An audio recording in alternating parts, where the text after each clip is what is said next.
From TLDR News, this is your daily briefing for Friday the 23rd of December.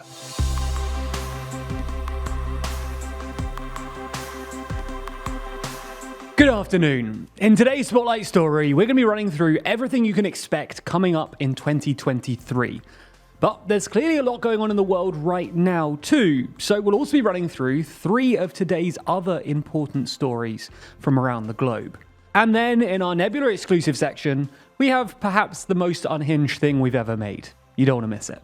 But first, what should we expect from the coming year? Let's start with Europe.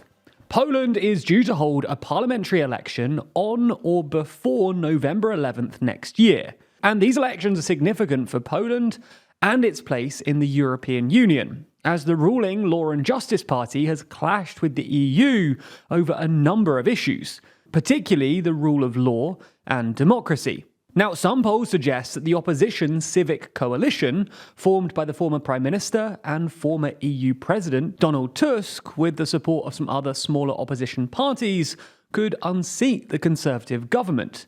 But it will be tough to achieve. Spain are also set to hold their general election next year, no later than December 10th. Socialist Prime Minister Pedro Sanchez is hoping to stay in the top job.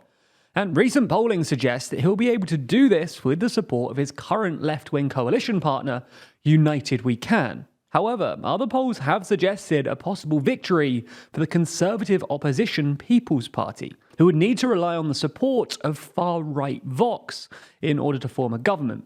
We may start getting signs of how it's going to go, though, in Spain's local elections, set to be held in May, which could be a crucial litmus test of what's to come. Just after that, on June 18th, Turkey is holding its presidential and parliamentary elections, where all eyes will be on President Erdogan, who faces his toughest electoral challenge yet, amid a pretty dire economic situation.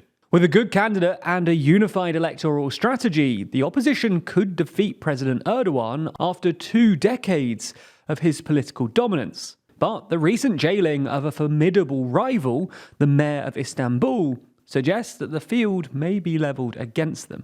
Moving on from Europe, Africa's largest democracy, Nigeria, will also elect a president, vice president, and legislature next year. And the country is set to get a new leader because their current president is ineligible for another term. As such, all eyes are on populist outsider Peter Obi, whose youth support has helped him to build a lead over traditional party candidates in a series of polls. Pakistan will also be electing its National Assembly no later than the 12th of October, and this election is sure to be dramatic, as the winner of the last vote, Imran Khan, was ousted in a no-confidence vote in April of this year, and he's been rallying his supporters in protest marches and calling for an early election ever since. So the atmosphere in the country is only getting more tense, especially as Khan himself survived an assassination attempt in November.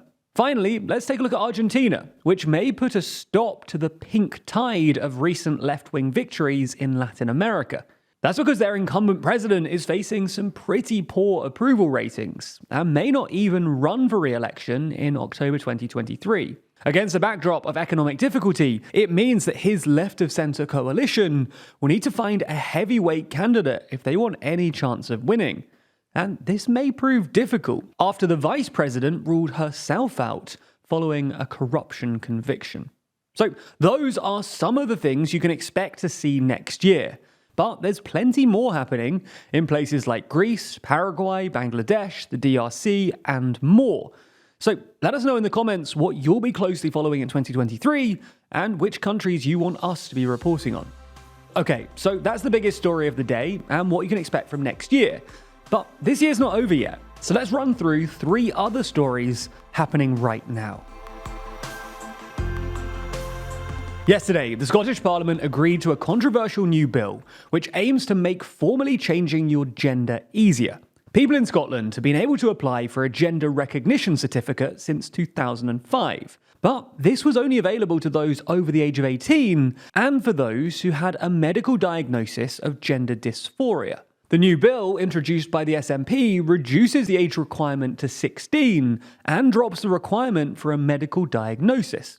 In the bill, it specifies that in order to change your gender, the individual will need to have lived in their acquired gender for 3 months, or 6 months if the individual is aged between 16 and 18, before the change can be made. Additionally, anyone who applies for a certificate will have a 3-month change of mind period. The bill also makes it a criminal offence to falsely apply for a GRC, and if convicted, it can lead to a 2-year prison sentence. Now, the UK government has already signalled its disapproval of the bill, and has suggested that they may prevent royal assent from being granted.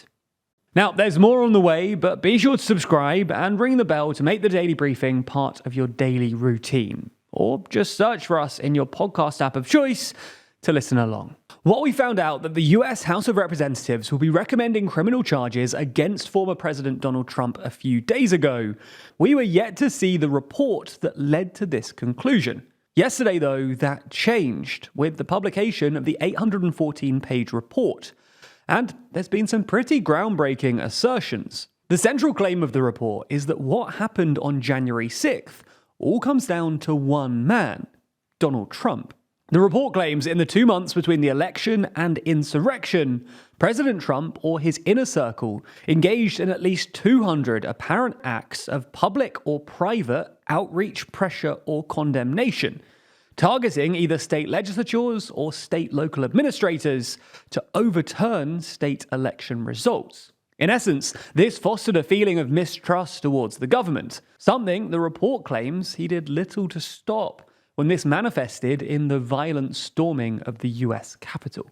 Next up, it's been reported today that an employee of the German Foreign Intelligence Agency, the BND, has been arrested on suspicion of treason after it was revealed that they were leaking sensitive information to Russia.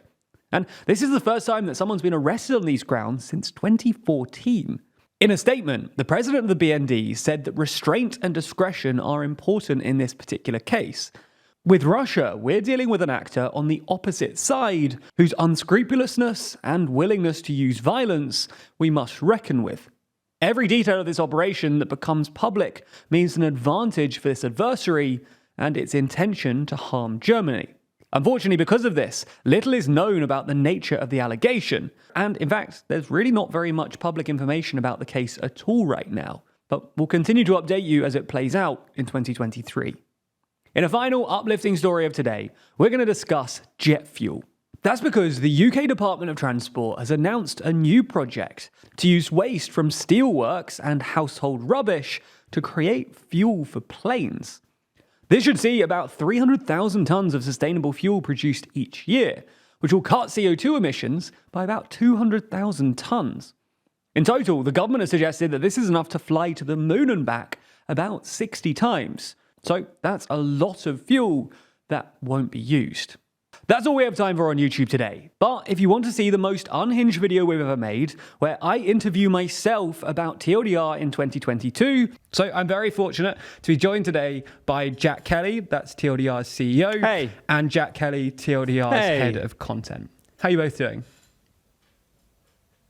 Great. And tell you some things you should expect in 2023, including where we're going to deliver the 10,000th TLDR order. Right.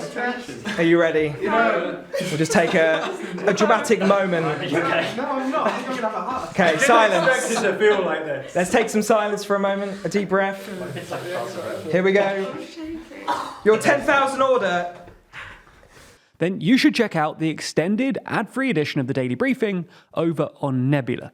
And if you've been considering signing up, now is the last time we're going to warn you about the sale currently on before it ends. So this is your time to do it. I'll let Ben explain from here. There's an offer which gets you a year of membership for less than $1 a month. That's huge because Nebula subscribers not only get everything you've already watched ad-free, but also an extended edition of the show every single day, available to watch on Nebula or stream on your podcast app of choice. They also get access to a ton of other exclusive ad-free TLDR content, as well as videos from all your favourite creators. The good news is, like I mentioned, our friends at CuriosityStream, the streaming service which offers you some of the world's best documentaries, is offering an incredible deal whereby you can get both platforms, CuriosityStream and Nebula, for less than $12 a year. That's all the documentaries you could want on CuriosityStream, and then more TLDR content on Nebula, including the extended briefing, other full exclusive TLDR videos, and it's always ad-free. Click the link below to get both services for less than $1 a month, a deal which doesn't last long, and support the channel.